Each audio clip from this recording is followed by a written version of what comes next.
Hi friends, ಎಲ್ಲರಿಗೂ ನಮಸ್ಕಾರ. MRV YouTube ಚಾನಲ್ಗೆ ಸ್ವಾಗತ. ಇವತ್ತಿನ ರೆಸಿಪಿ ಬೆಂಡೆಕಾಯಿ ಗೊಜ್ಜು ಹೇಗೆ ಮಾಡೋದು ಅಂತ ನೋಡೋಣ. ಅದಕ್ಕಿಂತ ಮುಂಚೆ ಸಬ್ಸ್ಕ್ರೈಬ್ ಮಾಡ್ಕೊಂಡಿಲ್ಲ ಅಂದರೆ ಸಬ್ಸ್ಕ್ರೈಬ್ ಮಾಡ್ಕೊಳ್ಳಿ, ಕೆಳಗಿರೋ ಬೆಲ್ಲಕ್ಕನ್ನು ಪ್ರೆಸ್ ಮಾಡಿ. ಈಗ ಹೇಗೆ ಮಾಡೋದು ಅಂತ ನೋಡೋಣ ಬನ್ನಿ.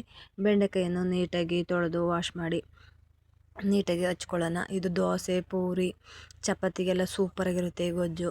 ನೀವು ಒಮ್ಮೆ ಟ್ರೈ ಮಾಡಿ. ಈಗ ನೀಟಾಗಿ ಹಚ್ಕೊಳ್ಳೋಣ. ಈಗ ಈ ಥರ ಹಚ್ಕೊಂಡಿದ್ದಾಗಿದೆ.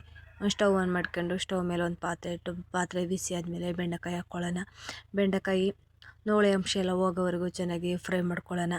ಸ್ವಲ್ಪ ಉಪ್ಪು, ಒಂದು ಚಿಟಿಕೆ ಅರಿಶಿಣನೂ ಹಾಕಿ ಚೆನ್ನಾಗಿ ಫ್ರೈ ಮಾಡ್ಕೊಳ್ಳೋಣ. ನೋಳೆ ಅಂಶ ಎಲ್ಲ ಹೋಗೋವರೆಗೂ ಫ್ರೈ ಮಾಡಿಕೊಂಡು ಸೈಡಿಗೆ ಎತ್ತಿಟ್ಕೊಂಡು ಮತ್ತು ಅದೇ ಪಾತ್ರೆಗೆ 1-2 ಸ್ಪೂನ್ ಎಣ್ಣೆ ಹಾಕಿ ಸಾಸಿವೆ, 1-2 ಹಸಿಮೆಣ್ಸಿನ್ಕಾಯಿ, ಈರುಳ್ಳಿ, ಟೊಮೊಟೊ ಹಾಕಿ ಚೆನ್ನಾಗಿ ಹಸಿ ಸ್ಮೆಲ್ ಹೋಗೋವರೆಗೂ ಚೆನ್ನಾಗಿ ಫ್ರೈ ಮಾಡ್ಕೊಳ್ಳೋಣ. ಚೆನ್ನಾಗಿ ಫ್ರೈ ಮಾಡ್ಕೊಂಡಿದ್ದಾಗಿದೆ. ಇವಾಗ ಬೆಂಡೆಕಾಯಿನೂ ಸೇರಿಸ್ಕೊಂಡು ಚೆನ್ನಾಗಿ ಫ್ರೈ ಮಾಡ್ಕೊಳ್ಳೋಣ. 1 ಸ್ಪೂನು ಸಾಂಬಾರು ಪೌಡ್ರು, 1 ನಿಂಬೆಹಣ್ಣು ಗಾತ್ರದ್ದು ಹುಣಸೆಹಣ್ಣು ರಸ, ಸ್ವಲ್ಪ ಕಾಯಿ ತುರಿ, ನಮಗೆ ಎಷ್ಟು ಗೊಜ್ಜು ಬೇಕೋ ಅಷ್ಟು ನೀರು ಸೇರಿಸ್ಕೊಂಡು ಚೆನ್ನಾಗಿ ಒಂದು ಕುದಿ ಬೇಯಿಸ್ಕೊಳ್ಳೋಣ.